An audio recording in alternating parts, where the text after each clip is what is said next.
எப்பா ஐயப்பா, நாங்கள் யாருக்கும் எந்த நிந்தனையும் செய்யலை. நாங்கள் எங்கள் வேலை உண்டு, எங்கள் பொழப்பு உண்டு தான் நாங்கள் இருந்துகிட்ருக்குறோம்.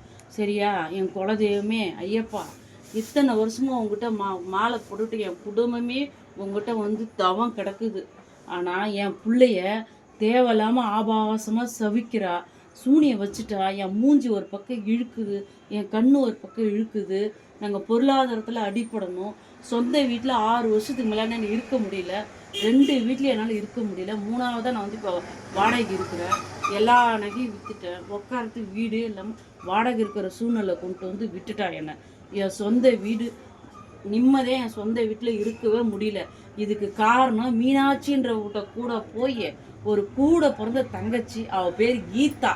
அந்த கீதான்றவ போய் எந்த அளவுக்கு பொருளாதாரத்தில் அடிப்படணுமோ, எந்த அளவுக்கு என் பசங்களுக்கு படிக்கக்கூடாது, என் பசங்களுக்கு ஒரு நல்ல லைஃப் கிடைக்கக்கூடாது, என் வீட்டுக்காரருக்கு வியாபாரத்தில் தடையில் தொழிலில் ரொம்ப முடக்கடித்தனமாக ஆகணும், பொருளாதாரத்தில் அடிச்சிட்டா, உட்கார வீட்டிலே இருக்கக்கூடாது, சொந்த வீட்டில் இருக்கக்கூடாதுன்னு சொல்லிட்டா. எனக்கு சொந்த வீட்டில் நிம்மதியாக 6 வருஷத்துக்கு மேலே இருக்க முடியல. அதுக்கப்புறம் இப்போ வந்து நான் வாடகை கொடுத்துட்டு இருக்கிறேன். வாடகை வீட்டில் இருக்கிற சூழ்நிலை என்னை குழந்தை விட்டுட்டா. என் பசங்களுக்கு நல்ல வேலை கிடைக்கக்கூடாது, நான் நல்ல இடத்துல போய் சம்பந்தம் போடக்கூடாது அப்படின்லாம் ஒரு முடிவு பண்ணி சூனியத்தை வச்சு இவ வச்சு 15 வருஷம் ஆகுது. ஆனால் இந்த 1 வருஷமாக தான் எனக்கே தெரியுது அவள் பேர் கீதா. ஆனால் என் கூட பிறந்தவ உடன் பிறப்பு தான். யாருக்குமே இப்படி ஒரு உடன்பிறப்பு இருக்கக்கூடாது. சரியா?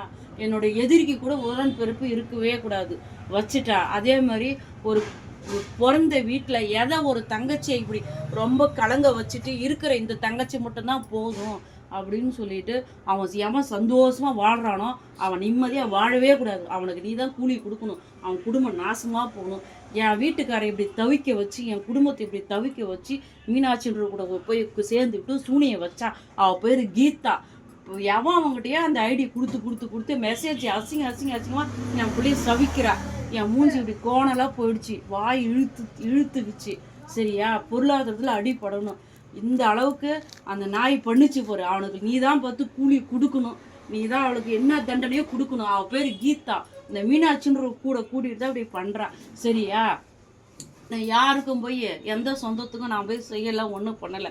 எங்கள் விதியை நினச்சி நாங்கள் இருக்கிறோம். யாரும் எங்களுக்கு வந்து இல்லாததுக்கு ஒன்றும் கொடுக்கல. சரியா? நீ வந்து வளர்ப்பு சரியில்லாத உன் மாவை வந்து இழுத்துட்டு ஓடிட்டா. ஸ்கூல் படிக்கும்போது காலேஜ் படிக்கும்போது அவள் ஆம்படையை பிடிச்சிட்டு அவள் வாழ்கிறான். அதுக்கு நாங்கள் பொறுப்பு கிடையாது. சரியா? உன் மகளை உன் பசங்க உன் பொம்பளை பிள்ளைங்க இருந்து என் பசங்களுக்கு நான் உன்கிட்ட கல்யாணம் பண்ணி வைக்காமல் என் பிள்ளைங்களுக்கு இருந்தாதான் நாயே நீ இந்த வேலை பண்ணணும். சரியா? நீ ஏன் இப்படி இருக்கிற? உன் பொண்ணுலாம் அப்படி இருந்து நான் அதெல்லாம் இந்த வாழ்க்கையை உன் பொண்ணு என் வீட்டுக்கு மருமகளை கொண்டு வந்தோன்னு வச்சுக்கோ, என் குடும்பத்தையே அழிச்சிருப்பேன். நீ ஐநாரப்பா ஐயப்பா, அவளுக்கு நீ தான் என்னவோ தண்டனை கொடுக்கணும். சரியா? என்னை சொந்த வீட்டில் எங்கே போய் நான் கேட்டாலும் சரி, கூட பிறந்தோம் எங்கே போய் நான் கேட்டாலும் சரி, கூட பிறந்த அவள் பேர் கீதா. மீனாட்சின்ற கூட கூட்டிகிட்டு இருக்கிறா. சரியான சூனியக்காரியாக போயிட்டா. என் மூஞ்சி இழுத்துக்கணும், கண்ணு இழுத்துக்கணும், பொருளாதாரத்தில் அடிப்படணும். காரணம் அவன் மோவலை நான் கல்யாணம் பண்ணிக்கலையா, அவன் மோவலை என் வீட்டுக்கு மருமவளாக நான் ஏற்றுக்கலையா.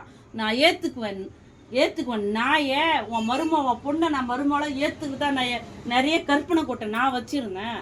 அது நீ போகும்போதே அது ஆம்படையை முடிச்சுட்டு போய் உனக்கே தெரியாமல் அது தாலியை கட்டிக்கிட்டு, உனக்கே தெரியாமல் அது பிள்ளையை பெற்றுக்கிட்டு, அதுக்கப்புறம் தான் உன் தாய் உனக்கே தெரிஞ்சுக்குது. உன் கதை இப்படி காரி முயுது. தெரியுதா? நானும் ஒரு நாத்துனான்ற ஒரு அம்மா ஒரு அக்கான்ற ஸ்தானத்தை நான் வச்சுட்டேன். ஆனால் நீ அது எல்லாத்தையும் கெடுத்துட்ட. அதேமாரி என் கூட பிறந்த நாயும் அப்படி தான் இருக்குது. என்னை பொறுத்த வரைக்கும் யாருமே கிடையாது. எப்போ ஒரு கூட பிறந்தவ ஒரு தங்கச்சி வயிறு எரியுதோ அவனுக்கு எரி அவன் வயிறு அவன் நாசமாக போயிடணும். அவன் நல்லாவே இருக்கக்கூடாது. எங்கள் வேலையை தான் நாங்கள் பார்த்துட்டு இருக்கிறோம். எங்களை பற்றி பேசுகிறவங்க, என் பிள்ளைங்களை பற்றி பேசுகிறவங்க, என் குடும்பத்தை பற்றி பேசுகிறவங்க, என் வீட்டுக்காரை பற்றி பேசுகிறவங்க, அவங்க எல்லாருக்கும் நீ தான் தண்டனை கொடுக்கணும். சரியா? ஆனால் கடவுள் எனக்கு ஒரு கிஃப்ட் கொடுத்துருக்காரு. அது உனக்கு தெரியுமா? என் மேலே உயிராக வச்சிருக்கிற, அன்பாக வச்சிருக்கிற, நான் இல்லைன்னா ஒரு செகண்ட் இருக்க முடியாதுன்ற அளவுக்கு நல்ல ஒரு தோழியை 3 பேர் என்கிட்ட கொடுத்துருக்காங்க. சரியா? அதில் ஒரு தோழி என் தங்கச்சி. புரியுதா? கடவுள் எனக்கு அது கொடுத்துருக்காரு. உங்களுக்கெல்லாம் யாருக்கு சொந்தம் பந்தம் தாண்டி அக்கா தங்கச்சிங்க, எனக்கு அப்படி கிடையாது. சரியா? கடவுள் நான் போகிற இடத்தெல்லாம் எனக்கு ஒரு நட்பை கொடுத்துருவாரு. சரியா? உனக்கு எல்லாருக்குமே ஒரு அதிரடி காட்டுற மாதிரி நான் என் வாழ்க்கையில் நான் வருவேன். என் குலதெய்வம் என்னை விடாது, புரியுதா? என்னை காப்பாற்றிடுவார். என் மூஞ்சி தான் நீ இழுக்க வச்ச, என் கை காலை தான் நீ இழுக்க வச்ச. என் பிள்ளைங்க என்ன படிக்கவே கூடாது, அதுங்களுக்கு நல்ல வாழ்க்கை. யார் இதெல்லாம் செய்வா? நீலாம் ஒரு அத்தை தானே, சொல்லு. நீ வந்து கூட்டமாக நீ உன் அக்கா, உன் இன்னொரு அக்கா, உன் தங்கச்சி எல்லாத்தையும் வச்சுட்டு உனக்கு அப்போ நாங்கள் செய்யும் போது உனக்கு இந்த அண்ணன் தேவைப்பட்டான், இந்த அண்ணி தேவைப்பட்டா, சரியா? இப்போ எங்களால் செய்ய முடியலன்றதுக்கோசரம் இப்போ உனக்கு அடுத்தடுத்து ஆள் வந்தோடனே நீ எங்களுக்கு சூனியை வைக்கிற. ஒரு வீட்டில் சொந்த வீட்டில் 6 வருஷத்துக்கு மேலே எங்களால் இருக்கவே முடியல. நான் இப்போ 2 வீடு கட்டினேன், 2 வீட்டில் என்னால் இருக்கவே முடியல, சரியா? என் சொத்தே போயிடும் போல இருக்குது. அந்த நிலைமையில எனக்கு கொண்டு வந்து வச்சுட்டா. நான் எதுவுமே அவளுக்கு திருப்பி எதுவுமே செய்ய மாட்டேன். என் குலதெய்வம் ஐநாறுப்பங்கிட்ட ஒப்படைச்சிட்டேன். நீ அவளுக்கு என்ன கூலியோ நீ கொடுத்துக்கோ.